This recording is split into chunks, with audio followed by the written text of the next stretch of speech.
With this latest attempt, Xiaomi moves ever closer to that original vision, a smartphone that is basically all screen.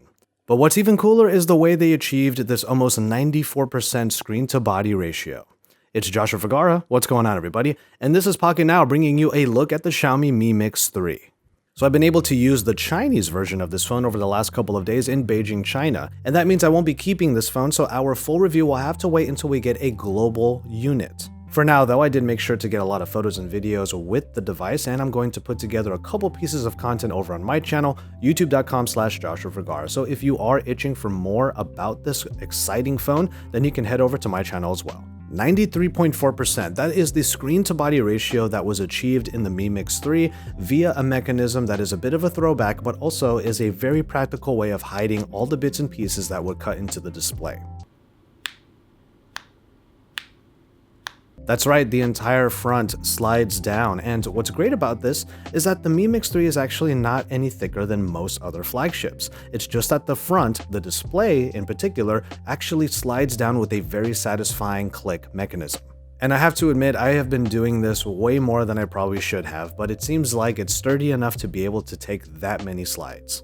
The front-facing camera array includes an LED flash actually, and it can be used for face unlock on top of the fingerprint sensor, which is more conventional and it's found on the back.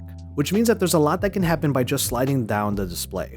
Originally, before getting face unlock set up, if you slide it down, a nice little animation shows up. You might get a sound effect that in the future is going to be customizable, and then it goes straight into the selfie portion of the camera app. After getting face unlock set up, bringing the screen down made it start looking for my face, and I was able to get straight into MIUI very quickly and in a very stylistic manner. The screen itself takes up so much of the front, and it's kind of a sight to behold. It is an AMOLED display at 6.39 inches, and because it's taking up all of the front, it is a 19.5:9 aspect ratio. That does mean that some applications need to be catered to this taller display. Even the camera app itself has a little bit more at the bottom underneath the shutter button than I think it should have.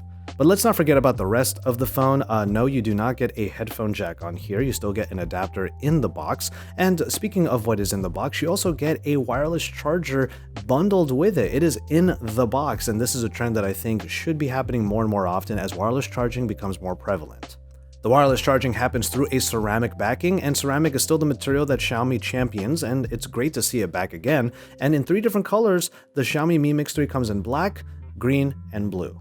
The one gripe that I have about the green and blue editions is that they're not more obvious about what they are. You can really only see the difference between them in good lighting. Otherwise, they're a lot more muted than I would have liked. Still, the phone is artfully designed, especially considering that AMOLED display that made everything look pretty awesome in my first 2 days with it. This is the Chinese edition of the phone, like I said, so we didn't have any Google Play services or YouTube or even the games from the Play Store to have on here, but with everything that I've recorded and everything that the MIUI shows inside of this device, it still looked pretty great, and of course it's AMOLED, so the colors pop pretty well. But it's all about sliding down that display and revealing what is underneath. You get the front-facing camera array, which is a dual camera setup, 24 megapixels and then 2 megapixels with AI capabilities.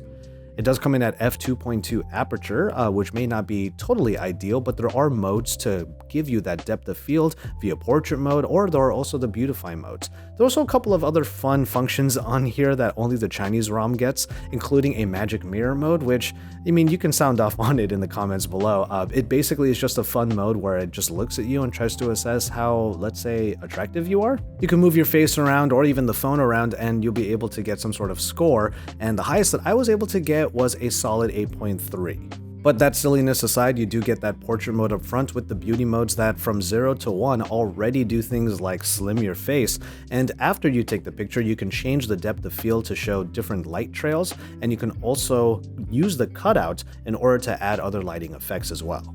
I also used it as a vlogging cam of sorts, and one thing I am happy to report is that the focal length is actually just wide enough so that you don't feel too cramped in the frame. So this phone will definitely be good for some social media, and it might be good for some regular videos if you're using this as a vlogging tool. Let's get to the rear cameras. You get 2 cameras as well, and it's a dual 12 and 12 megapixel array.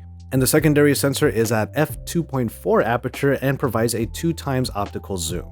There are a lot of different modes in the camera app, including slow motion video at 960 frames per second. And it does it a little bit differently than other flagships. What it does instead is it gives you a few seconds to get ready, and then at the end of that cycle, it makes the 960 frames per second trigger, so you know exactly when it's going to trigger and you can plan it out properly. You also get 120 frames and 240 frames as well, so you're not really locked into this 960.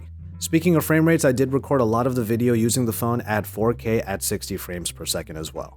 Xiaomi's also bringing in their version of the night mode. You might have seen this mode in other phones like from Huawei. And in this case, the night mode is actually shorter in length. It's maybe 2 or 3 seconds, and it's just enough to be able to get that super HDR effect that makes all pictures look a little bit like a painting. Now, there are going to be situations where this looks good, other situations where it looks a little bit hokey. For example, you might get that halo effect around objects because the HDR is really working quite hard to make sure that everything is evened out.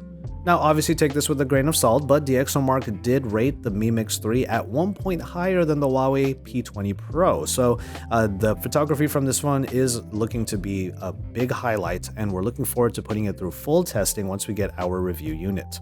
And again, this is the Chinese edition that you're seeing here, so you get MIUI 10, but we weren't able to have the Play Store or Google Play services installed. But MIUI still brings a lot to the table, stuff that you might have seen in the past, like the Second Space or the Dual apps. So on top of everything in Android P, you can expect that this will be a pretty full-featured software platform. And this is all being powered by a slew of high-end specifications, including the Snapdragon 845 and 6, 8, or 10 gigabytes of RAM. I know it's getting kind of ridiculous that we're really blasting past that original 4 gigabytes of RAM mark.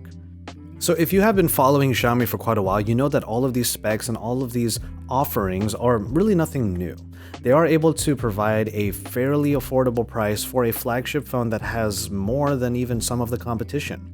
But in this case, what you're getting here in this really hectic smartphone season is yet another phone that's trying to be everything for everyone. It's just that Xiaomi's been able to do it in such a way that is not only unique, but strikes us as really practical. Then this might be one of those sleeper hits, and one of those phones that we really wish was available in more markets, just like we did with the original Mi Mix, the Mi Mix 2, and everything in between.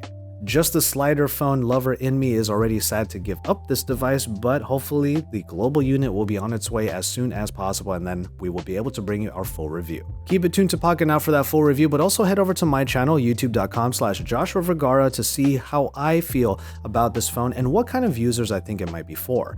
You might have already clued into a few of them just by watching this hands-on video. And then I also vlogged one day in Beijing using the cameras of the Mi Mix 3, so look forward to that. I'm still working on it. And you can look forward to it coming very soon.